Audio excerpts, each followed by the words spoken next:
នោះស្រីវ័យច្រើនមានទៅទាស់ខុសអីពេញសាទសាច់ពេញឡើងខ្ចីប្រភ្លុកទឹកភ្លុកដី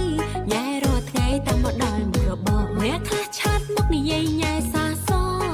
តែចំពោះរឿងគូក្រមខ្លាចតែម្ដងខិតបប្រុសគីមេថ្ងៃនេះសុំប្រកាសឬអនាគតប្តីទទួលមុនចូលឆ្នាំថ្មីបងដែលមាននិស្ស័យបើបែបតែសុំទម្លាក់ CV តែប្អូនប្រុសខ្ញុំមានលក្ខខណ្ឌ1 2ខ្ញុំកំពុងតែវក់វីប្អូនធ្វើស៊ីអត់ឲ្យបងយកប្តី